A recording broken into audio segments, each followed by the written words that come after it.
Welcome to The Inquiry. I'm Charmaine Cozier. Each week, one question, four expert witnesses, and an answer. February 2023, Planet Earth. Scott Lang is under attack. Also known as Ant-Man, he can change size and communicate with insects, but that can't save him now. He's not alone. Fellow superheroes Thor and She-Hulk are also targets, but the attack isn't physical, it's a public backlash. Critics are circling. Behind the character assassinations are two formidable groups: film reviewers, and most potent of all, unimpressed die-hard fans.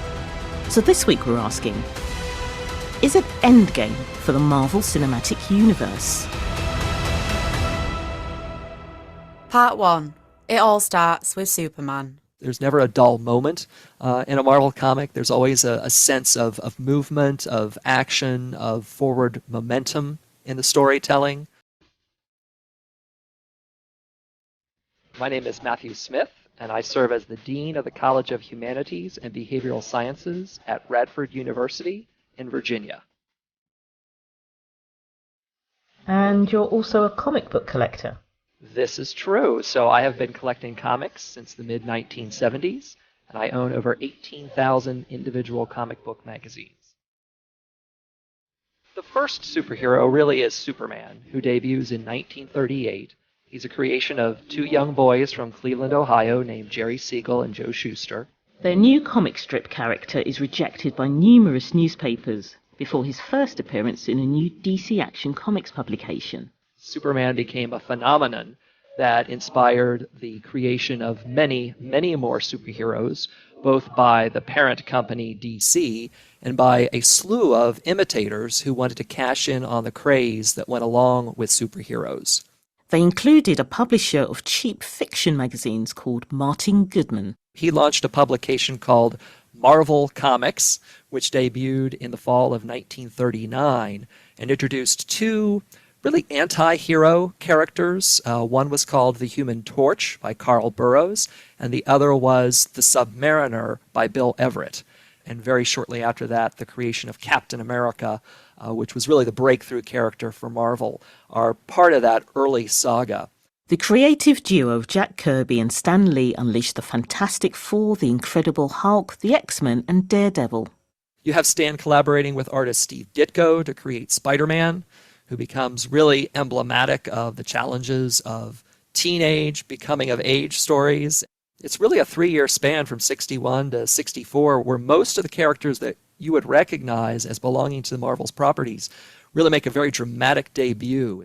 They were a new breed of superhero. If you think of a character like Superman, who's Adonis-like in the perfect body and the handsome face and the perfectly coiffed hair, everything about the hero is aspirational. The Marvel characters have these flaws that demonstrate we are imperfect. And that's something that I think is really a key distinction between the Marvel saga and other heroes. People wanted to become the Batman or aspired to be like Superman. In Marvel characters, they saw themselves. Comic readers were also introduced to the Marvel Universe. Here's how it works. So individual heroes are featured in their own magazines, telling their own story, but those characters live in relationship to one another in the same shared universe. This is an innovation that Marvel played with early on. The Human Torch and the Submariner met in 1940 for the first time, and fans were delighted to discover that they inhabited the same shared narrative universe.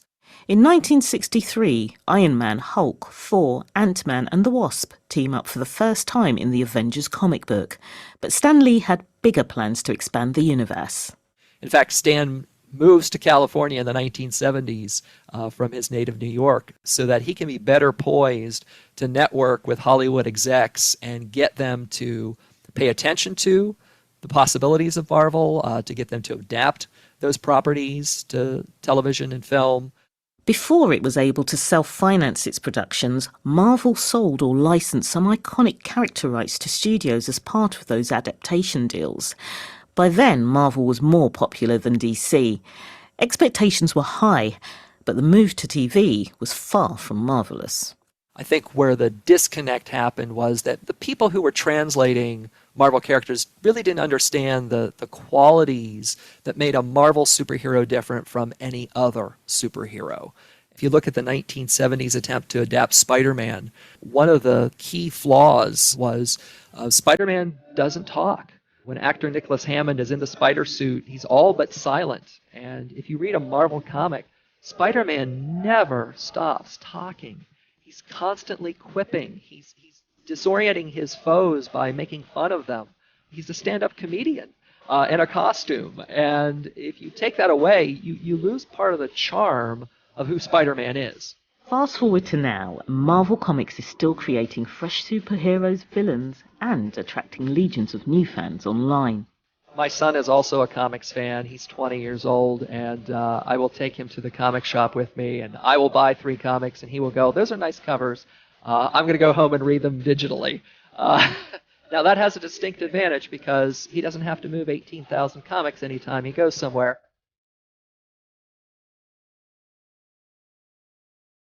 Part 2. I could do this all day.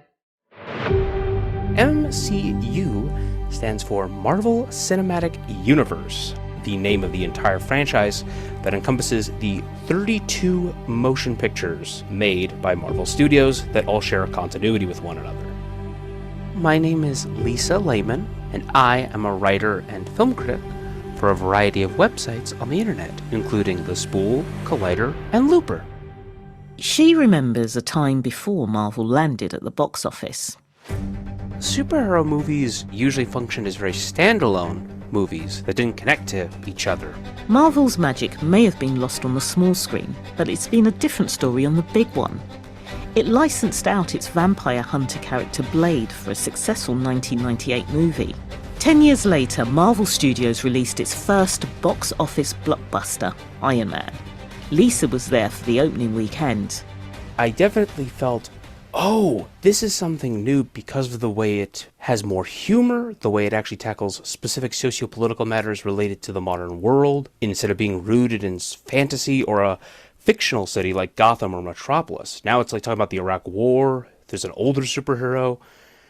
It definitely felt like, okay, something new is happening here. And I couldn't quite put my finger on it at the time why, but looking back, it's definitely clear, like, there's a lot of elements of Iron Man 1 that were very different. Last year, 5 of the top 10 highest earning films of all time were based on Marvel characters. The golden era, those first 11 years from Iron Man to Endgame, it was a time where it just seemed like there was limitless possibilities. You were seeing Doctor Strange and Black Panther and Rocket Raccoon on the big screen for the first time. The most lucrative have been the Avengers titles. There's so many characters that can appeal to so many different people. Everybody's in. Spider-Man, Iron Man, whoever you like is probably going to be showing up, along with the original Black Panther.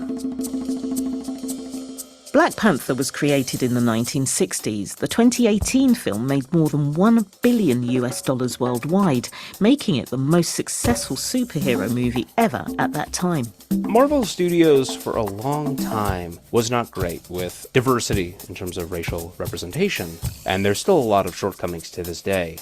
But the interesting byproduct of that lacking, which was compounded, of course, by just the general lack of major stories for black artists in American cinema, was that it created this almost groundswell of like anticipation for whenever Marvel did this, whenever Marvel finally did a film that was starring a new perspective, it was really going to feel like an event. It was going to feel like something new. When Black Panther premiered then, it really was like people had just been waiting for this and maybe hadn't even realized just how much this story was needed. To see this scope of storytelling that could also so specifically reflect a variety of black perspectives, and it just redefined the ideas of like, what does a superhero lead in our movies look like? It doesn't have to look like a white guy named Chris. Over the years, other studios have tried and failed to mimic the MCU. And that included stuff like Universal wanting to use the Tom Cruise Mummy film as a launchpad for its own Marvel universe called the Dark Universe. The Mummy bombed so badly that all the supposed crossovers and extended franchise stuff never went forward. The Dark Universe was dead as a doornail. There was also an attempt to make a Robin Hood cinematic universe where each of the Merry Men would get their own movie, and then they would cross over. That never even went forward. Like, just these hollow attempts to create multi-film franchises without understanding why people like the Avengers, or even what kind of narratives and characters would benefit from multi-film storytelling. It just felt so preposterous, and I'm so glad so many of them didn't get off the ground at all. Marvel Studios is a superhero powerhouse, but it's not the only one. DC Studios is part of Warner Brothers. DC's attempt at making their own MCU came with the DC Extended Universe, which started with Man of Steel in 2013. And the box office figures for that franchise have actually been pretty good generally. They've never reached the height of the Avengers, but the quality has definitely been much more erratic, just because they're trying to rush so much at the beginning to reach the Avengers level of scope without really building up to it or making audiences feel invested in it. You can't just throw a bunch of superheroes into a movie and then expect to make the Avengers automatically. It's a lot more than that. You've got to have heart, you got to have humor, you got to have characters people care about. It isn't just about pointing at the screen and recognizing things. I truly believe it goes deeper than that. There has to be a narrative and human beings on the screen that you can relate to. And I think the best DC films, like the original Wonder Woman and Shazam, have done that wonderfully, especially with those in how they capture the essence of these classic characters from the comics. But some of the weaker DC films, like the original Suicide Squad or Batman v Superman, really struggle with lending any humanity to their bloated scope. Marvel's films have been buried by fans and critics before, but there's something new about the recent backlash. It definitely feels a little different, especially just with how prominent it's become. So some of it's like just criticisms that have been around for a while, but there's definitely extra criticisms just based on the sheer amount, the sheer volume that the Marvel Studios is producing that definitely creates a big risk for the studio of overexposure.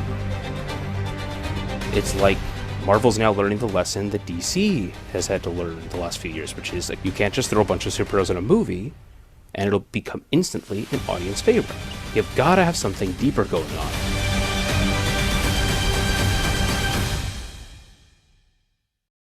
The Happy Pod is a special weekly episode from the Global News podcast, bringing you positive stories and uplifting interviews from around the world. Thousands of lives are being saved by bandages that can stop heavy bleeding in less than a minute. It's there to save lives. It's great to go to bed at night knowing that we can help. Listen now by searching for the Global News podcast from the BBC World Service, wherever you get your podcasts. Part 3. The Mouse Meets Marvel. The Disney investment in Marvel has been a brilliant move by Disney. Spencer Harrison is a professor of organisational behaviour at INSEAD, an international business school that's located in France, Singapore, Abu Dhabi and San Francisco. His work involves studying creativity, including how corporations manage to sustain it.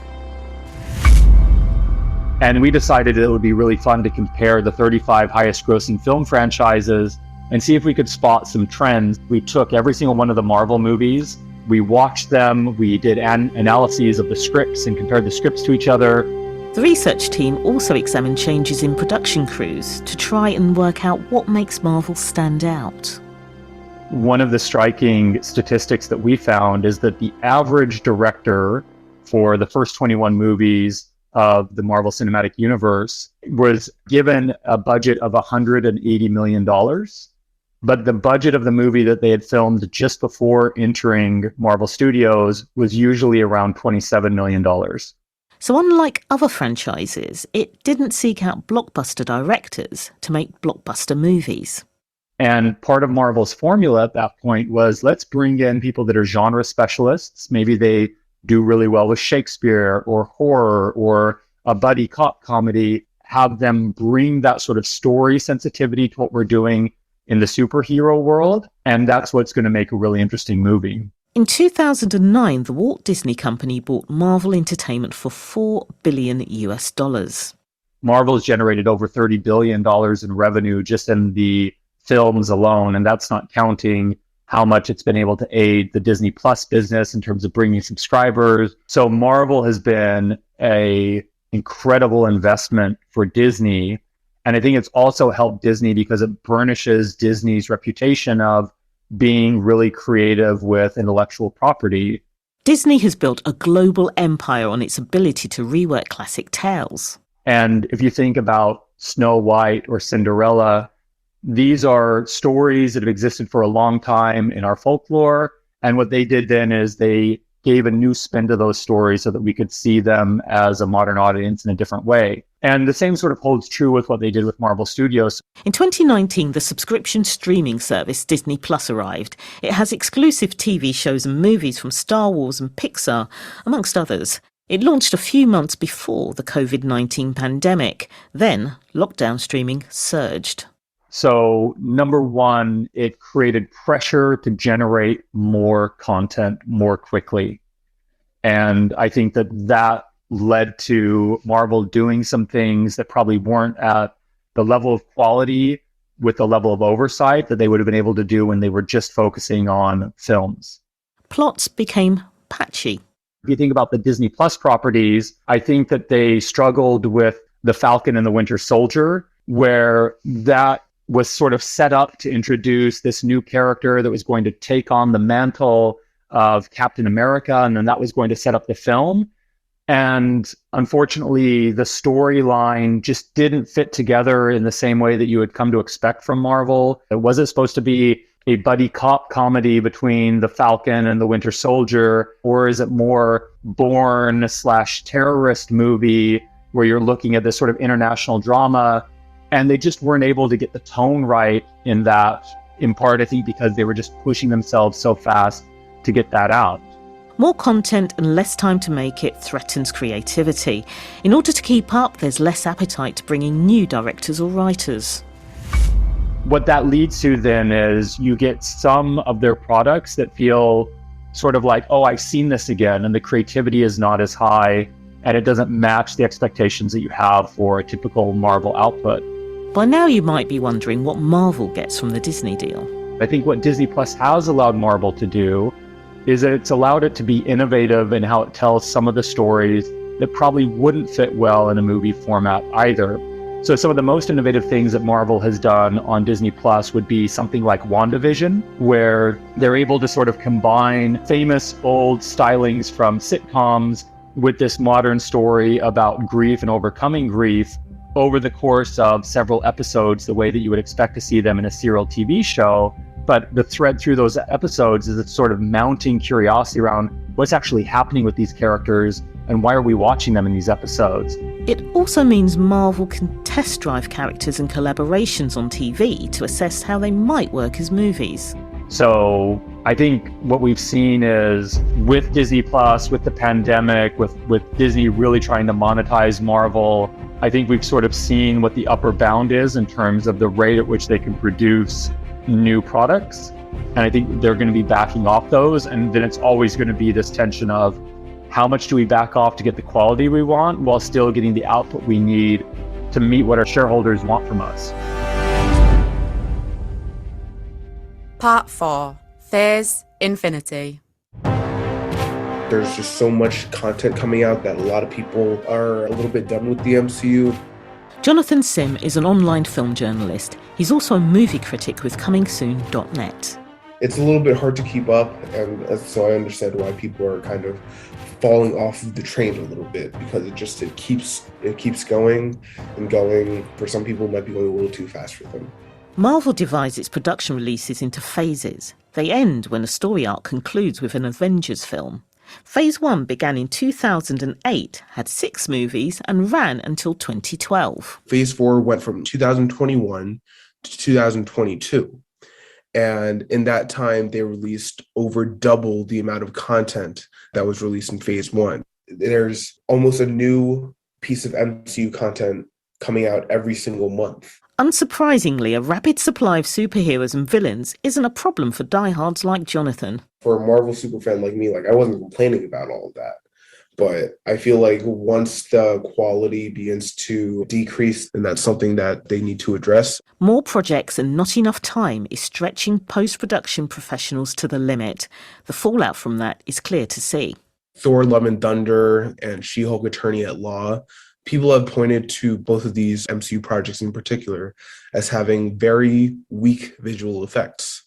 This is a very stark contrast from Phase 1, where the visual effects were very polished and they looked excellent, to giant projects like She-Hulk Attorney at Law, which is a 9-episode series with a fully CGI protagonist, ends up looking very, very fake.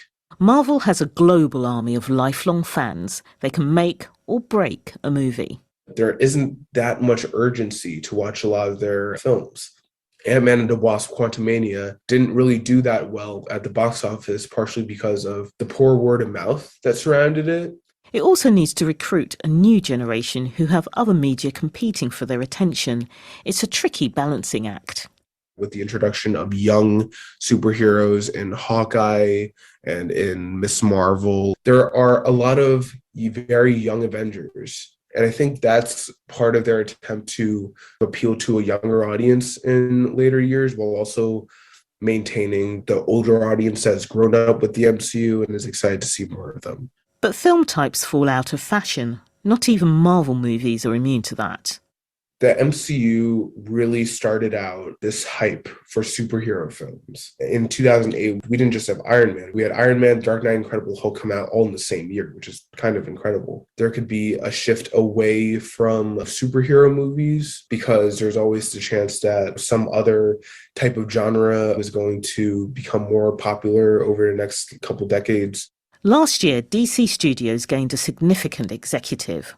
Former Marvel director and co-writer of Guardians of the Galaxy, James Gunn, joined as co-chair and co-CEO of movies and TV shows. They could explore Superman, they could also cast new Batman, while also exploring characters that we haven't seen in a live-action DC film before. So I think the potential for DC to be a threat for Marvel is pretty prominent. There's a lot of room for DC to grow in the next few years. Back at Marvel, we're currently in Phase 5. I don't think that the problems that the MCU faces are too serious. I think an example that really shows how the MCU is in a good place is the recent success of Guardians of the Galaxy Volume 3. Before it concludes next year, we can expect Captain America, Thunderbolts, The Marvels and Blade in cinemas, and Daredevil, Agatha Coven of Chaos and Ironheart streaming on Disney+. I think the important thing is quality. That is going to be a key to making sure that people are going to stay interested, because there's always going to be a market for a great movie. So, is it Endgame for the Marvel Cinematic Universe? Overall, it's very much still a wildly successful franchise. It won't implode anytime soon. However, new release overload, weak storylines and glitchy viewing experiences are damaging its reputation for distinction, quality and creativity. Ultimately, superfans and more casual cinema goers and streamers will determine Marvel's fate, as a revamped DC Studios watches and waits in the shadows. This edition of The Inquiry was presented by me, Charmaine Kozia, and produced by Anushka Mutunda Dawati. The researcher was Bissi Adebayo, editor Tara McDermott, and technical producer Kelly Young.